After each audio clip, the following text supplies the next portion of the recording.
Welcome to the Wireless Threat Podcast Series, sponsored by Bastille Networks. I'm Adrian Sanabria, and joining me today is Jon Bundy. How you doing, Jon? Great. A little tired. Didn't sleep well last night. I don't know if it's because I was nervous or excited about this, but I'm excited now.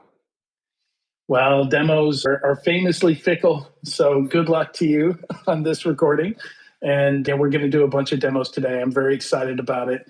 In this podcast series, we explore a new class of device or threat. In each episode, we help you understand that threat, walk through some real-life scenarios, and going to be doing a lot of demos today.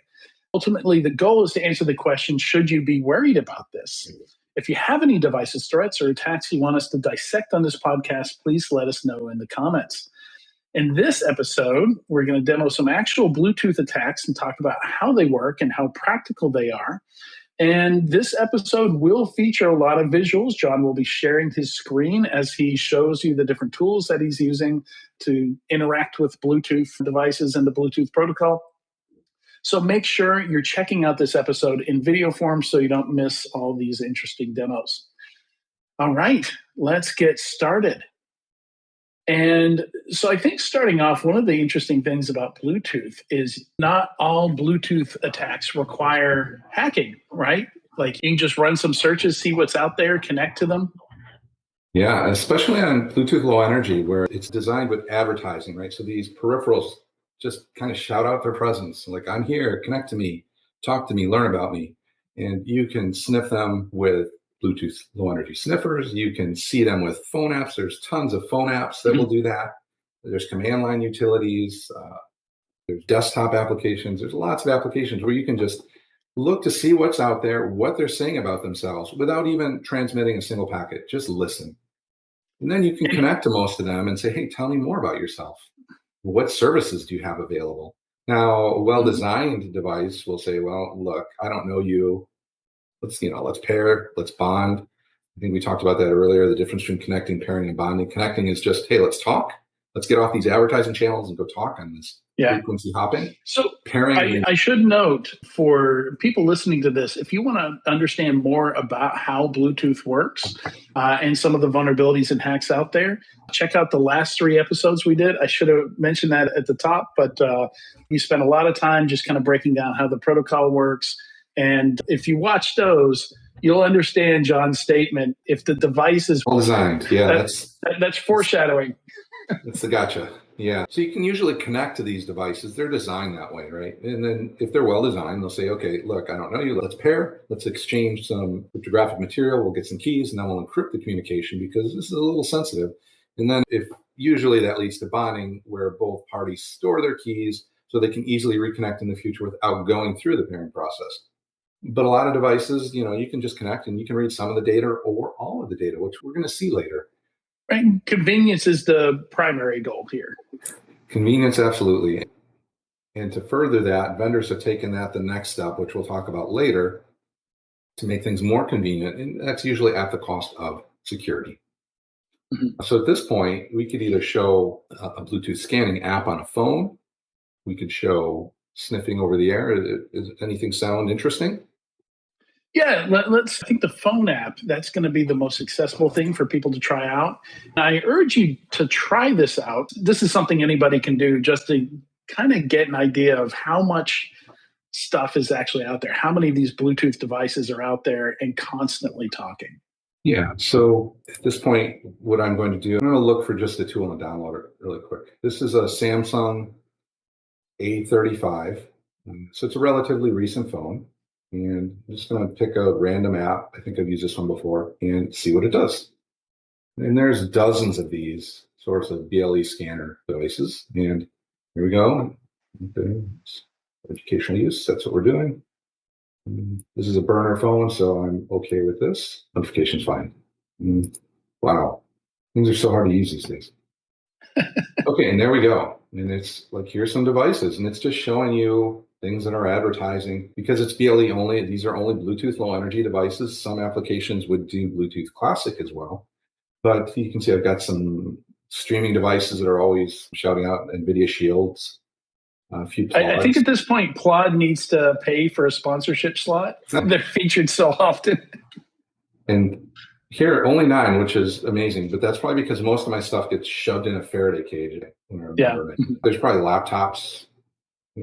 Remember these? These are going to come up later. IoT, WF50D, and ELK BLE DOM. That's probably an iPhone that's on, just sending stuff because it can. It's the only Apple device I have, so I know it's the iPhone. And this is, I think it's the phone, but that's probably a TV. And, so there's just stuff there. Well, let's pick one like the Plod. We've picked the Plod before, right? Let's pick the Plod. So let's go back and try the Plod. No pin, because I know we can at least get like the name from it. And here right away, it tells you the vendor. So it's a Realtek chipset, which could be interesting if you're hunting for vulnerabilities. So if you want to know if there is a vulnerability in it, and it's good to know who made the chipset. That's not always clear. And in fact, if you notice before, the 2 different Plods had 2 different chipsets. So they changed it.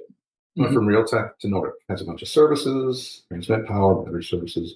So you could probably get the battery level from this. Yeah. So that's just one tool, right? And which one did you use? I used, here on the Mac, it's just called BLE Scanner. Oh, very catchy. Yeah. It does have ads built into it, which was not fun. So every time it has like a little graphical display that shows how far each of them are from you, stuff that's close just by signal strength of it. Yeah. It would take a while just to explore all the stuff that's popping up here. I'm in a WeWork. The building is empty. Everybody left. I'm the only one left here. And I'm still seeing hundreds of devices. Sure. I mean, 10-foot range, right? Or 30-foot range. Sure. Okay. Yeah. It's a little one more, of these right? is probably the coffee machines. I noticed all the coffee machines in Germany have Wi-Fi and other protocols. And that's how they, I think the companies that service these things, that's part of how they maintain them and fix them and troubleshoot them. So, yeah. There's a Whoop device close enough to me that I can connect to it. That might be somebody on the floor above or the floor below. Yeah, or walking up. Yeah. Well, let me show now the tool I like to use. This will cooperate, but Wireshark. So what you saw there was just a simple app. You can get those on your desktop, but this is kind of how I like to look at the data. More like the Matrix, but it's got all the advertisements. So what this device is doing, and it's a little chip, it's about yay big, a USB dongle, less than $15. And what it's doing is it's going through the Bluetooth low energy advertising channels and just listening for all the advertisements and showing them. And we stop here, we see this one again. We can look and just see the whole payload. This is a scan response and it provides its device name. Great, that's helpful for tracking it, figuring out what it is. Here's another one, scan response. We can see the OUI, so we know it was made by this vendor. Here's Samsung as a vendor. So you're getting all this different information about devices. There's Apple protocols, which we're going to use later. So I just wanted to show what Wireshark can give you right off the bat with just a little tool. Let's talk about connections really quick. We talked about how you connect to them, and we just showed with that application how you can read all the services. That's because that peripheral is using something called a GATT server. I think it's General Attribute Server. And the client, which is the central device, the phone, will send in requests. And usually the process that they go through is the central discovers the peripheral advertising, and then it sends it a connect command, and then they hop off of these advertising channels, which are 37, 38, and 39, which is shown in this column here, channel index. So we can see that. They'll hop off, and then they'll start frequency hopping on the other channels. And the first thing they do is they say, hey, what capabilities do you have? What version are you? And then the central will say, what services do you have? And they'll just start enumerating all the services. And then after that, they'll start talking. Usually there's some encryption involved right there up at front, but we're going to show that later, how that doesn't always happen and what happens when it isn't encrypted. Yeah, if you're wanting to attack, this is basically the phase you would go through pretty much any part of an attack, like especially when you're pen testing, there is a scanning phase where you want to get some idea of what's out there, what you want to target, what's interesting. And most of the Bluetooth devices out here, like you can at least get manufacturer information. Sometimes you'll see someone's name attached to it. You'll actually get some labels that give you an idea of exactly what the thing is. But not all Bluetooth attacks require you to do recon first. Some of them, you can just chaos things. Chaos. Some of the attacks are reckless. Let's put it that way. Yeah, and I'm going to be reckless. You should not do them. Do it in the safety and comfort of your own home with your own devices. Let's put it that way. So let's talk a little bit about one of the first attacks. This one doesn't require any reconnaissance. And this was popular about 2 or 3 years ago. It's called BLE spam. And so we just talked about how BLE devices like to advertise, and I hinted that some vendors have added capability to make things easier. And in particular, they wanted to make it easier to pair devices because I guess people have a few too many steps to go through when they pair. You've got to make it discoverable. And you've got to go to your phone and say, find devices. You got to find the right device, click on it. Then you might have to enter a PIN. And the vendor said, what if we could make that easier and still keep it secure? And so they invented some new protocols based on BLE advertising. It still uses BLE advertising and types of BLE spam. It started with some Apple continuity protocol. So Apple uses advertising with a special payload. Other Apple devices know what that means, and they'll see it and do things without any user intervention, just baked into the operating system, works by default to make it easier to pair or do things. Samsung got in on the game, and they have a swift pairing sort of thing, and Microsoft does. Now, each of these is a vendor-specific protocol built on using the BLE advertising format, and they just put different payloads in there. And so what happened is on a flipper, which I have connected here, it's baked into some of these alternative firmwares. I'm running Momentum firmware, but I think you can download BLE spam from the official store as well. And let me see if I can remember where it is. So you can enter apps and then Bluetooth, and it's probably the first one. There it is, BLE spam. Yep. And this has 11 different attacks baked in. They haven't been updated for a while, and we're going to find out. The kitchen sink. Does everything. Well, what's everything? If we just scroll through these, there's a Bluetooth settings flood. So I'm guessing this just sends out advertisements. This is an old lockup crash on iOS 17. It was patched pretty quickly. Would reboot the phone. You would lock it up and either lock it or force it to reset, reboot. Yeah. Eventually. It was just a malformed packet that wasn't parsed correctly. A lot of vulnerabilities like that. It doesn't work anymore, but it's still in there. And there's 2 more Apple ones, that the modal. Well, it doesn't work anymore for people who have updated. Yeah, I didn't update my phone, so it does work on now. This one is more of the, hey, you've got another Apple device in your ecosystem and you want to talk and do something quickly like configure your Apple TV. It has some advertisements that'll send out to your phone. So, oh yeah, I should configure that. And so that'll mimic those. This Apple device pop-up is more of the pairing. So you get a new Apple headphones, earbuds, you get them close to your phone, it pops up, hey, you want to pair? And that's been mostly patched out. Android has the same thing. It's called Fast Pair. You bring something with Fast Pair close to your phone, it should pop up something. It doesn't. Right. They patched them out. And then Samsung has 2 different versions, and then there's a Windows one. So the first one we can show is this one, which will be the most effective because it actually does work. This guy. So here is an iPhone.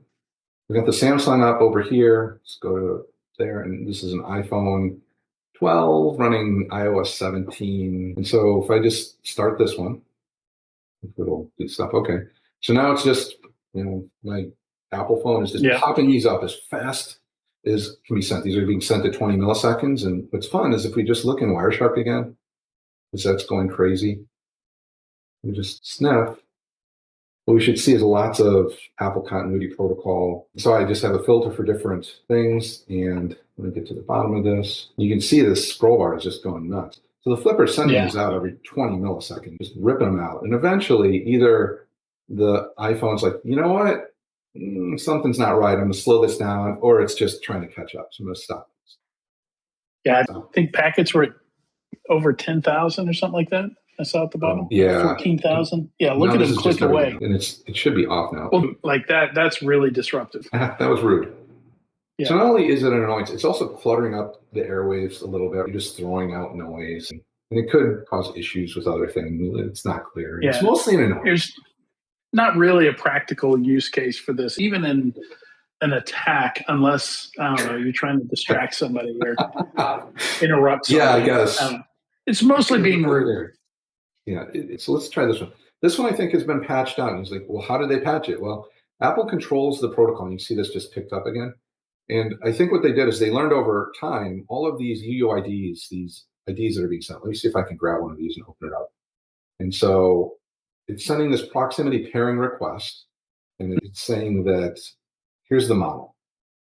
Right. I think over time, Apple said, we see a lot of these. Let's be a little more selective about showing these because all the spammers are using the same model IDs that they know. So they've kind of throttled it and killed it on the back end. So it doesn't really work anymore. And I haven't updated my phone. This is a back end thing, right? It's because they're checking with Apple. Like, what's this model ID? Same thing with Google. I might be able to get one to pop up on Google. So we'll stop that one. And let's stop this and restart it. And clear the filter. And let's see if this guy does anything. So this is for Android. I got one to pop up before. I don't think anything's going to pop up right now. Yeah, okay. So Android, same thing. They kind of just did those. I have a filter for the fast pair somewhere. Fast pair.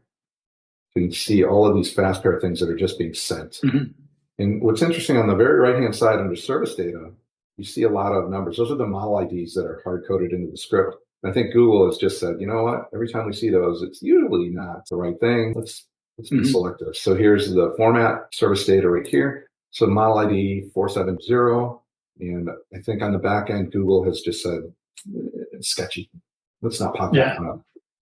So these are kind of rendered ineffective. So the proprietary protocol both gave a little bit of a vulnerability, but they also closed it. So that's nice.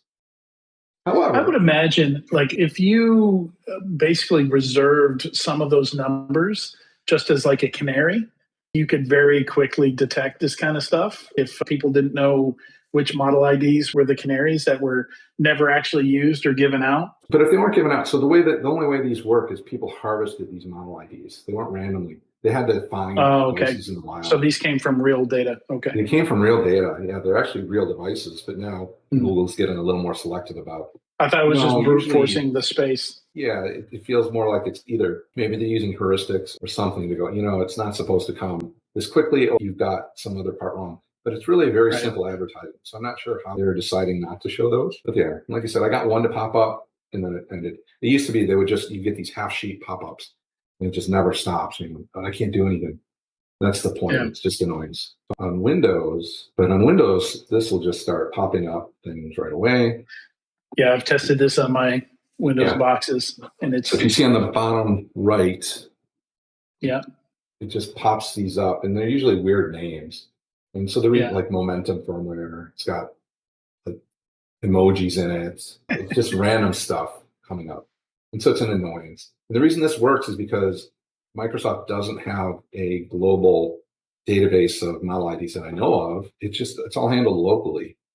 So the stack sees the advertisement, goes, oh, that's the right format. And we might be able to find some WhisperPair. Maybe if I'm collecting, I'll see it. And so we should see a bunch of WhisperPairs. So these are what the WhisperPairs look like. And it's just randomizing the address every time. And this is an open protocol. Now, Microsoft publishes the spec for this so you can tell what it is, but I don't have a parser enabled for it, so it just shows up as this block of data. But if you go online and read the WhisperPair spec on the Microsoft pages, it'll tell you what each of those bytes mean. And somewhere in there's usually a name that you can tell. Like here, that one's got Flipper in it, right? So if we open this one up, if we look at the data, there's a bunch of ASCII letters. So part of it is the name, Flipper. So there's ASCII in there, like the first byte might say, this is a WhisperPair message, and then it'll tell you if it's Bluetooth or Bluetooth Classic, Bluetooth Low Energy, Bluetooth Classic, some other things, and then there's some ASCII for the name, and then the OS just takes that ASCII and puts it up, which makes me wonder if you ever put some malformed data in there, what would happen? Right. I'm sure someone tried it. But those are the different BLE spam ones. I think what we should talk about, what does it mean? Well, it means someone's kind of just being annoying. It's not really a prelude to an attack. I can't see any purpose. It's just someone out trying out their Flipper. This runs on other devices too, but usually it's a Flipper, like, oh, cool toy. But even if you can do some damage though. Like if you start seeing this stuff, somebody's physically in the proximity of these devices and they're being a little reckless. So you should probably find them before it gets worse. Yeah, they're definitely up to mischief. Probably not a sophisticated advanced attacker, but nevertheless, someone that's interested in the dark arts and might have some other scripts that they want to try next. So if you see any of this stuff, you have perimeter you need to check. ASAP to stop before things get worse. And the nice thing is, if you're really concerned, that those model IDs, those payloads are pretty well defined in the scripts. You can see them. You can build detections for them based on that. And you can just look for that. Or you can use heuristic to say, wow, this thing's really advertising. There's a big uptick in advertisements. There's other ways to go about trying to detect it. All right. So we ready to move on to keyboards? Yeah, let's show another Bluetooth attack using the flipper. And this one's a little more dangerous, we'll call it. Let me go back to the menu. And this comes with the alternative firmwares. Again, I'm running Momentum firmware. I don't think this one is in the official Flipper store, but I'm not sure. And it's here on the main menu, and it's called Bad Keyboard. And what this is, if you're familiar with USB rubber duckies, those USB devices where you plug it in and it would say, I'm a keyboard, and then it would just send a bunch of keystrokes. And most operating systems, when they see a keyboard connect via USB, they say, oh, it's a keyboard. You're allowed to do stuff. Go ahead. And so these rubber duckies, these USB rubber duckies would just rip in keystrokes. And what does that mean? Well, they can run a PowerShell, type in a bunch of commands to download something worse and establish a backdoor or install malware. Right? It's a way around having to reach out to the internet. You still have to reach out, but you could hard code some sort of a payload in there too. That doesn't use the internet and then reaches out, creates a command and control. So it's bad to have these, right? Well, bad keyboard takes us to the next level. It says, what if I was a Bluetooth keyboard? And so the flipper does that. It emulates it. And it uses the same scripts that the USB keyboard uses. It just does it over Bluetooth. And so these were baked in to the flipper, and it's got different ones for each OS. And why are they different? Usually because what the demo does is it wants to pop open a text editor and put some keys in it. It doesn't want to do anything bad. And each OS has a different way to open up a text editor. So I'm going to use Windows because I'm on Windows. And what you'll see is it's going to open the run window, and it's going to run Notepad, and then it's just going to send in some text. Now, the good news is it doesn't just do it. So if I start this, it's going to say, I'm using Bluetooth, so I'm going to run as soon as I connect to something. Okay. Well, what it requires is somehow the user has to go here and add a Bluetooth device. So it requires user action. Requires user action. You have to go that. Now, again, with all those, remember those pop-ups before in WhisperPair and things, there's ways to social engineer the user to do this. Right. There's also ways, if a user is using a Bluetooth keyboard, to jam that keyboard, denial of service that keyboard. So they go, what's going on? I know how to fix this. I'm going to repair. Right. Isn't that what we do when Bluetooth doesn't work? Yeah. I'm just going to repair. And you just keep trying to jam that. And then they go here and they say, well, I got to add my keyboard again. So you can add devices. And I'm going to do the normal thing I have to do on my keyboard. Doesn't work. And I have a keyboard that does this, and I have to do this sometimes. And it looks for it. And I'll just hit show all devices and see if I can find it. And there's one there called Safe Keyboard. Oh, that's my keyboard. I know that guy. So you hit connect. And it shows the pin. Now, just think a second. It says connect if the pin matches this. How does the keyboard show this? If you're super nerdy, your keyboard has a display, but even in that case, I don't think that display is going to show you the pin for pairing. So I hit connect, and it looks like it got a little out of sync. Not too surprised because my environment's a little weird. There's my safe keyboard. I'm going to hit connect, hands off, see if it works. There we go. Oh, let me pull this over real quick. It opened up Notepad on the wrong side. There we go. And so now it's just SDR. Faster than any person could hope to.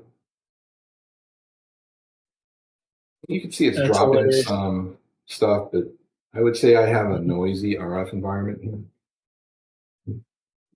So flipper bad USB. So it's not perfect, but remember now this is paired and bonded. The attacker could just walk by and if they have physical access, they could just connect. Don't have to run anything. Come back later and run it. I should be able to just run it again. And what's interesting here is like with rubber ducky, the protection against that is just locking your screen, right? Yes. Same way. A keyboard can't do much if your screen is locked. So that was going to be my question. So same here, even with Bluetooth, if your screen is locked, this keyboard can only interact with that locked screen. Exactly right. It's just a keyboard. But how often are you have your computer Yeah. unlocked in a way. But the thing with it being wireless, now you don't have to be right next to the computer, which Yeah. the rubber ducky required physical proximity. This does not require physical proximity. So maybe a little bit more practical for an attacker to carry off. Yeah, so that's an interesting attack. I think that concludes that. So what should you learn from this? Be aware that there are malicious PLE devices. You'd say, well, nobody's ever going to connect to those. Well, there are ways to make them more appealing. There are ways, I think we're all trained at this point. Whenever there's a Bluetooth problem, repair the device. As soon as you go to repair, now your computer is advertising, and you're vulnerable. It's up to the user to pick the right thing, right, at that point, and not pick the wrong thing. You could see all the things that popped up. How do you know which of the two keyboards with the same name are the right one? Yeah. All right. What else you got for us? What's next? Let's try something fun with an unencrypted device. Let's see if I can get this to work. Okay. So this is interesting to me. Like I thought at some point it was required for all Bluetooth connections to be encrypted, right? You have to support it, but you don't have to use it. Oh, wow. Okay. So why would something not use encryption? Right? Well, there's a slight battery impact, whatever. It's a slight processing impact, whatever. You have to probably add a couple lines of code that you don't want to add. It's probably what it comes down to, right? Like, I don't want to figure out the encryption not good part. reasons. Yeah, I'm not like, hearing a lot of good reasons. Like, it's working now. Let's not make it worse by trying to add the encryption. That's how I imagine it in my mind, because otherwise, why wouldn't you? But it could be a convenience thing. Convenience is usually the opposite of security. So what do I mean by that? I've got some devices behind me. You can see one of them. There's an LED strip, and this is what I'm going to try to do. So first of all, I think I have an app for this called Alcatrol. I guess it controls these lights, and all of them seem to be that. We saw this name before, right, when I was just sniffing. Yep. There it is. I remember that. Right. It's right now, it's plugged in, it's advertising, and this app has found it. So what I'm going to do, I'm going to try to follow that device with my $15 sniffer. By follow, I mean, instead of going on all of the channels and trying to get every advertisement, which we didn't talk about enough. Remember, this is a $15 device that's watching 3 different channels seemingly at the same time. It's amazingly good at capturing the majority of advertisements on these 3 different channels, but it can only watch one at a time. So it is hopping its little butt off, going from channel to channel, trying to catch these. Right now, I said, don't you worry, just follow this one. And the nice thing is there's a certain timing. It's like, oh, okay. I go to 37, 38, 39. You can see it's going 37, 38, 39, 37, 38, 39. And it's just following you. Every once in a while, there's a scan request. Cool. There should be a scan response. There it is, which just says its name again. It's not a very well-designed thing. It's just wasting bytes. So it advertises here, and all it says is, here's my name, nothing else. Then somebody scans it and it says, here's my name, nothing else. So that's the only thing any app has to go on is that name. And clearly there's some problem. So let me make sure that this is running down here. Not exactly public-private key. Yeah, there's no like service data saying, hey, I'm version 2, or, you need this app. Don't even bother if you're the wrong app. It's just like, here I want some lights. And people making it said, it's a light. It's a light. Who cares? So let me do this and see if anything happens. So now I have options. Nothing's changed. It's still advertisement. Let me turn it on. You should see it turn on behind me. And we should see something happen here as this $15 device sees the connection and tries to follow it. So I'm going to do on. Okay, great. There it was. Yeah. See how fast that was. So this $15 device saw it. Remember I said there'll be a connect command that came from the phone to the device. It said connect. And then there's a little bit of white space. So what happens now is they get on this rigid schedule of every whatever the phone says to do it every certain amount of microseconds. Yeah, 24 milliseconds. Microseconds. It's like, hey, we're going to start hopping. Oh, wow. And then what happens is in each slot, the central has to send something. If it has nothing to say, it has to send an empty packet. If we subtract those two, within a certain window, the peripheral has to respond. And so you see an empty PDU, that's just the central saying, all right, we're at time slot 1. And you can see it, they're both on channel 13 right here. So there's a First the central goes, and the peripheral goes, and then they go to the next channel. And I see some redundancies. I'm not sure what happened here, but usually it's just two. Sometimes we're seeing three. You can have multiple messages in the same time slot. So in this case, the central would have said, okay, here's my first part, and I'm going to have more. And the peripheral said, I've got nothing for you. And then the central said, yeah, I've got nothing either. I'm done. Next one, central says, I got nothing. Because it's waiting for a response from this. It sent a feature request. And then the light said, here are my features. And then it happens again. It says, okay, now tell me your version. And it says, so it might have sent it twice, a retry, I believe this is. It's a retransmit because it didn't get an ACK. It didn't get that empty PDU. It's like, hey, I just said something. I didn't hear back. So here you go. Let's do it again. And then it responded back, I got nothing yet. And then the phone said, okay, I'll just wait. I got nothing. Because usually you can't respond back in that 150 millisecond window. It might take the next time slot until you can gather your information and respond. And that's what's happening. So now the light said, here's some information. And now the phone said, all right, let's update how frequently we talk and what way we're going to hop. So here's some new things. We're going to go on a 7.5. I think it's microsecond. It seems a little fast. It can't be. So it does seem fast. I think it's the number. I'd have to look it up again. But this really is just controlling the timing information. It says, all right, we're going to go on this channel hopping, and we're going to look for me within this window, and then we're going to talk every certain frequency. We can figure that out just by doing the math there or doing deltas. And so then it gets there. Now they start this enumeration, right? So I'd like to know about all of your handles. And handles are just a shortcut 2-byte reference to the unique IDs, the services that the device has. So the phone will just start out and say, I would like to know, tell me about, in this case, from starting handle 1 all the way to the end. Tell me everything you got. It didn't see anything, so it sends it again. And then it got an error. The light said, I don't have this one. And they do this for a while. They refine it. And eventually they figure out which handles are which.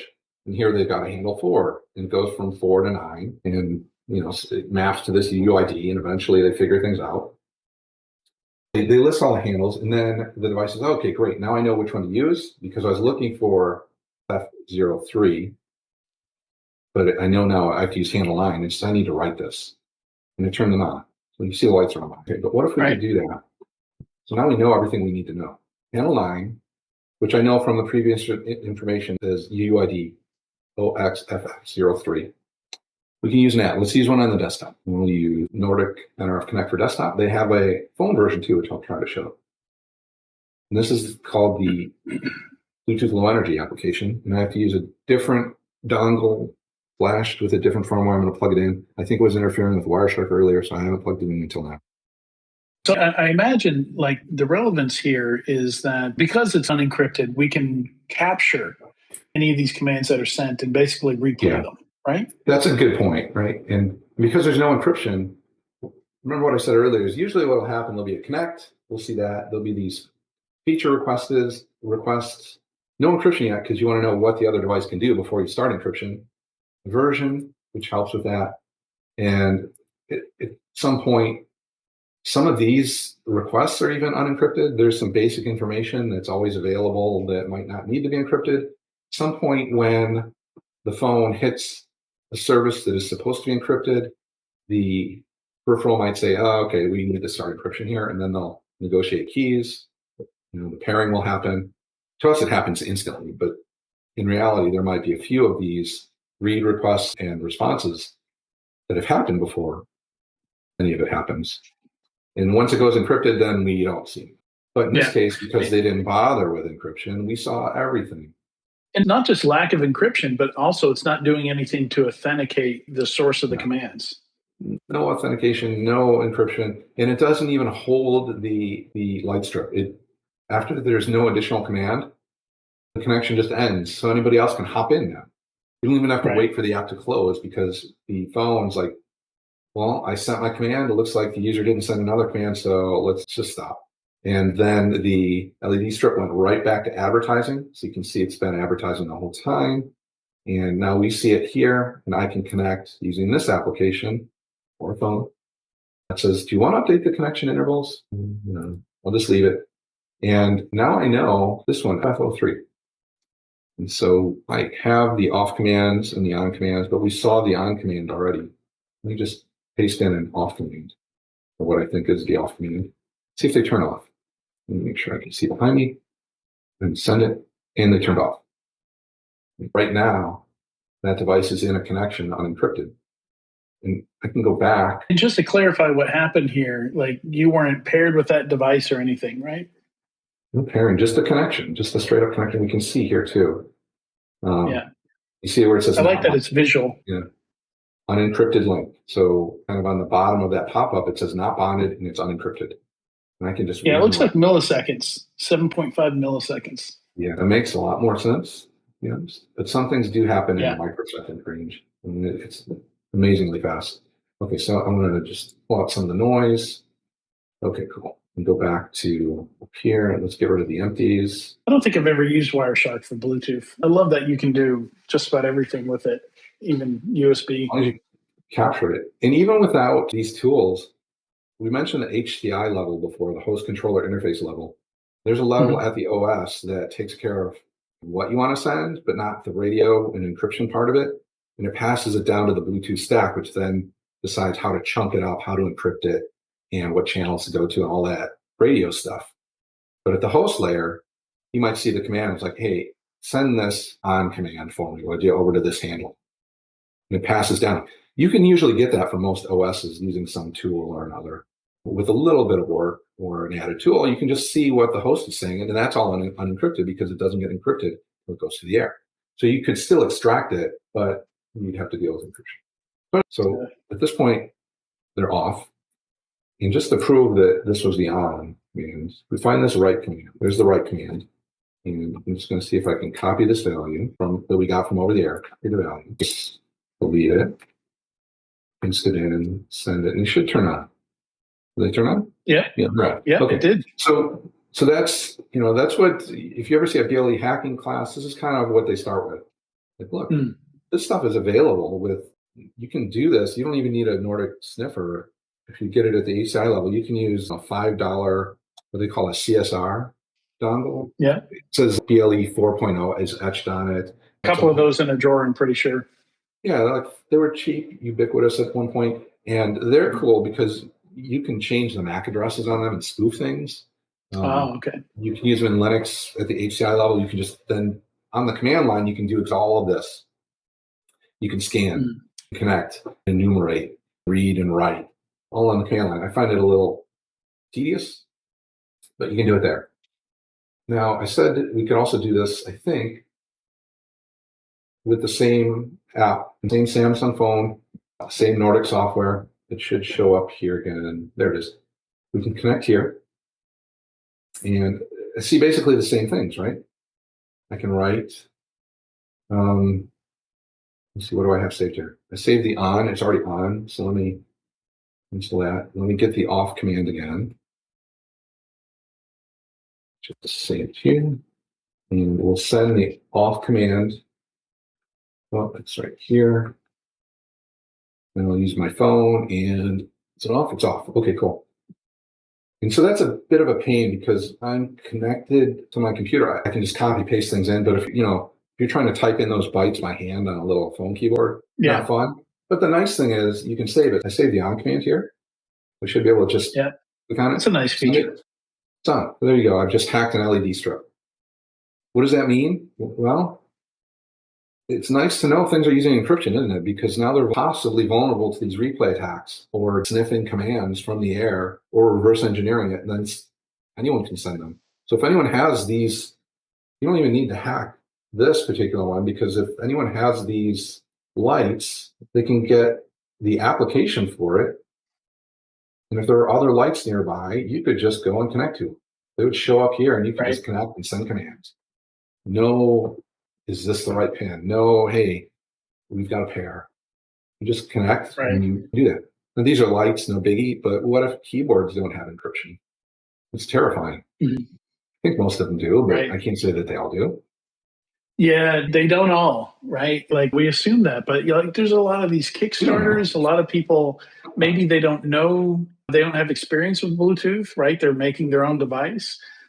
Yeah, I would not assume that. You've seen in several cases where people are using old, outdated stuff in brand new devices, right? Yeah, like I know we're not talking about the AI glasses, but I have those generic AI glasses and they kind of behave the Mhm. same way. They're advertising, the app just connects. It might pair, but none of the communication was encrypted. And then you turn it off, another phone, you have the app, you just connect. It's like, Mhm. okay, like, whoa, shouldn't I put it in pairing mode first? No, it just connected Yeah, and boom, that phone was talking with the AI glasses and listening to whatever's being recorded. And you'd think a user would notice, but in my case, if they're just yeah. sitting on my desk, some of them stay on forever. They just keep advertising. Some of them turn off. Some of them I have to like pull the power. I think you've got one more here. We're going to swing for the fences on this one. And this one is something that came out earlier this year. It's called WhisperPair. So look up WhisperPair if you have it. And it's an attack on Google FastPair. And one of the models they tested against was a Sony WH-1000 XM4. And so the WhisperPair, they released a proof of concept toolkit. And it runs on a Raspberry Pi 4. So I just duplicated that. So I have a Raspberry Pi 4 running.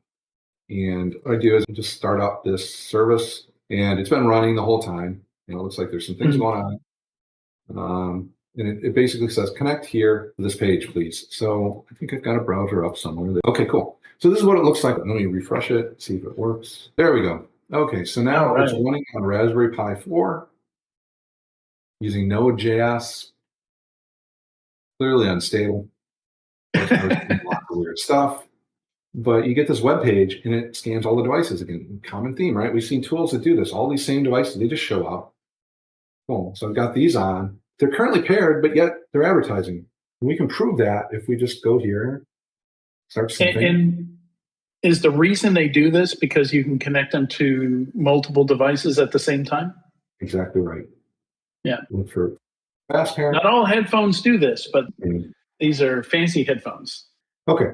So it's advertising. And what this is some hash of an account key or whatever. So if I have another phone that these are paired to, they might see the advertisement, they might read that key and go, oh yeah, that's my headphones. We can have two connections. So maybe I'll just connect two and it'll be cool because the headphones are capable of being connected to two different things at the same time and play audio only through one or the other, right? They can switch. And so that's what allows this. Otherwise, they would be Mhm. hidden. The Yeah. other phone would have no idea it's there, and the user would have to, put it in pairing mode and be like, "Why do I have to put it in pairing mode again?" So convenience. So Right. this is not only did it do the pop up when you first pair it with fast pair, but after it's paired and it's connected to my phone, it still advertises so another device that uses Google Fast Pair can recognize it and get paired. And because of that, this tool is like, we've got one. Okay, you select it, and what does it say? It's not connected. About that. It's got the account key, which it pulled out of there.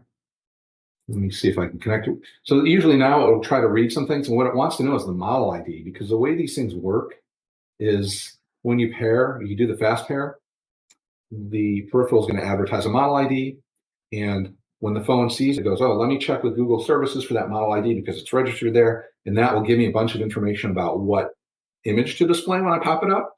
Give me Mhm. information about the name if the name's not present, and maybe a link to the companion app that gives it all this helpful information, right? So they're trying to be helpful and make the pairing as easy as possible. In this case, usually the model ID is stored somewhere that this would be able to find, but for these, Sony used not quite standard or it's protected or whatever. It's not there, but I already know it, so I can just grab the model ID that I know and I can set it directly. I don't know if it needs an OX. I haven't done this for a while. See, these are the model IDs they already have, and you see they already have one for the Yeah. XM4, but there probably were different production runs. And so what happened in the background is the application reached out to the Google services using a developer key API, a developer using the API using their developer key, and it got the information. So, oh, I've got one of Right. these models. And Google said, well, here's the image you're going to want to show. Here's some information Mhm. about Even it. knows what color it is. Yeah, because they have different colors. So clearly Sony gave different model IDs to the different colors. Anyway, so it's there. It's set. Now you could just say attack. Yeah, you've got an attack button there. You're like, how much easier could this be? Oh, I don't know. I don't care. I'm a script kiddie.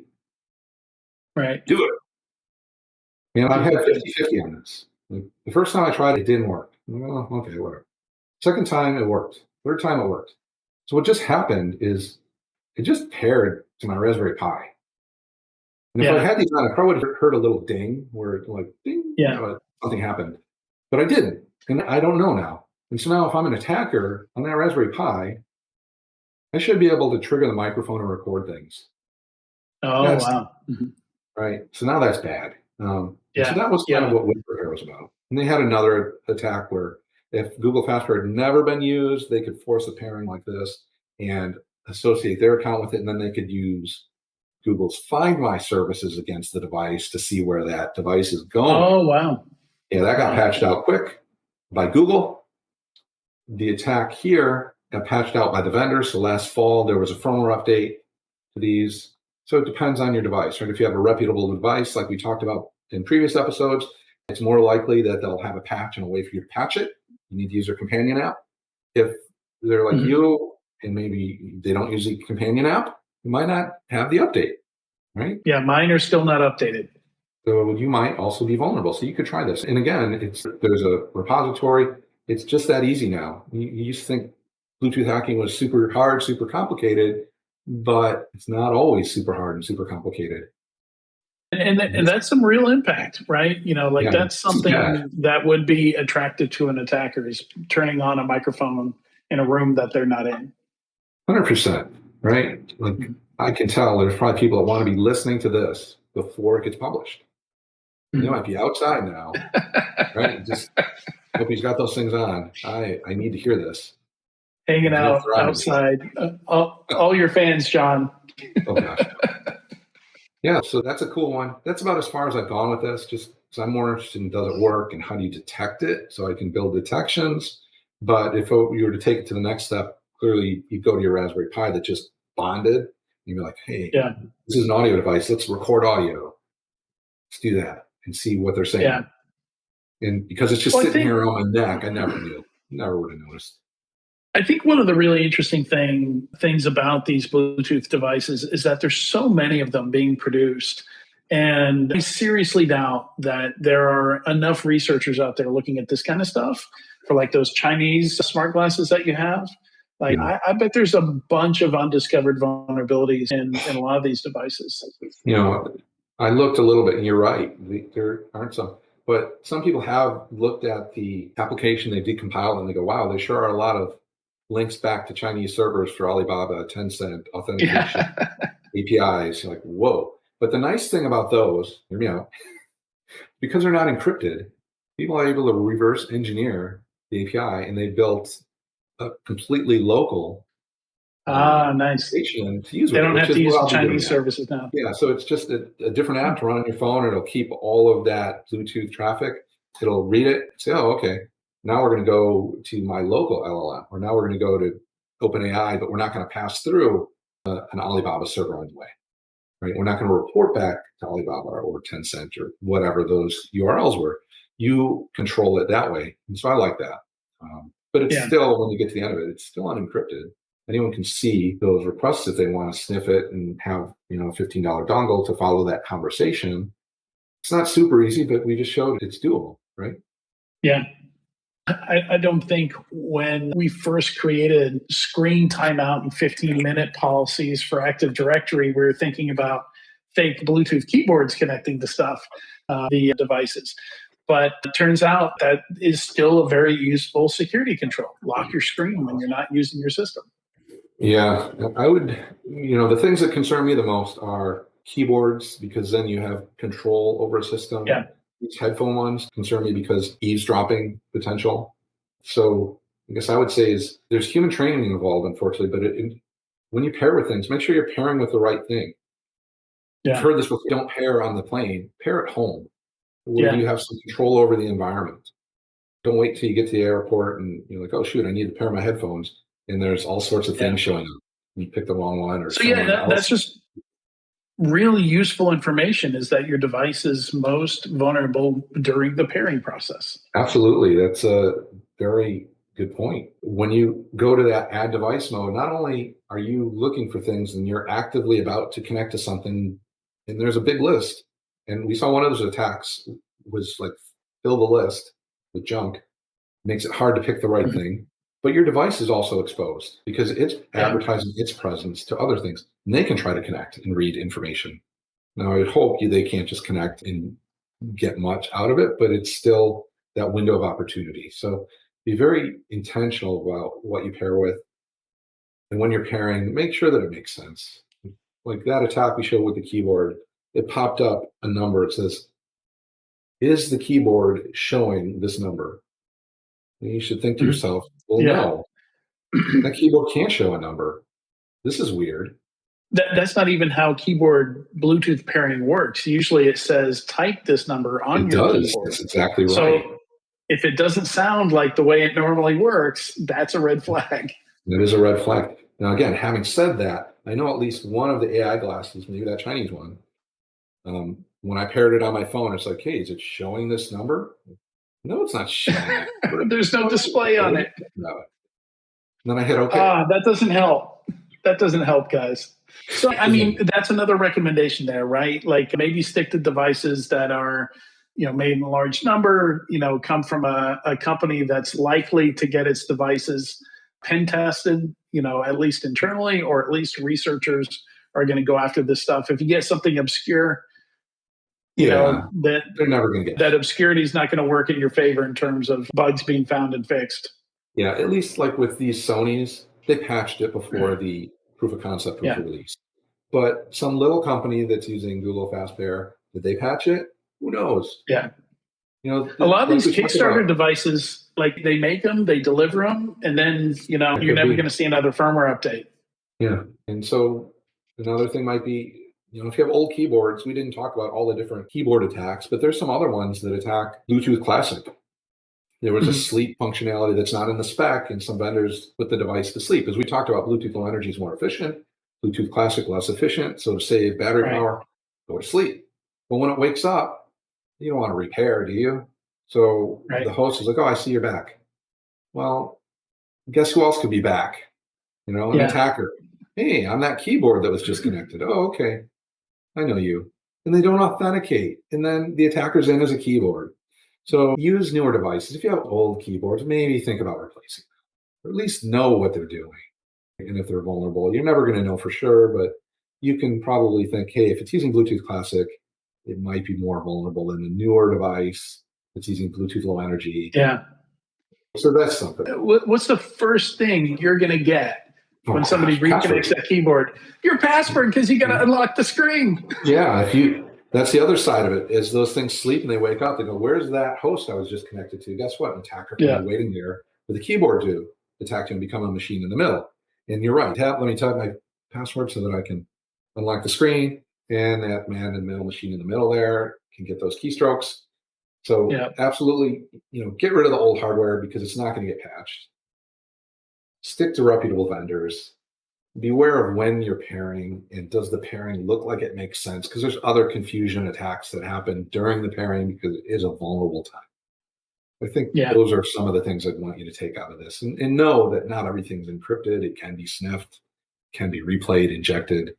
It's not as hard as it looks. All right. And with that, I think it's a good time to wrap up the episode. Thanks, Jon, so much for joining me. This was a lot of fun. It was. And thanks again to Bastille for sponsoring this series. You can check out bastille.net/blog for more information on wireless threats. And don't forget to leave a comment with what you'd like to see us discuss next. We'll see you next time. All right. Bye now.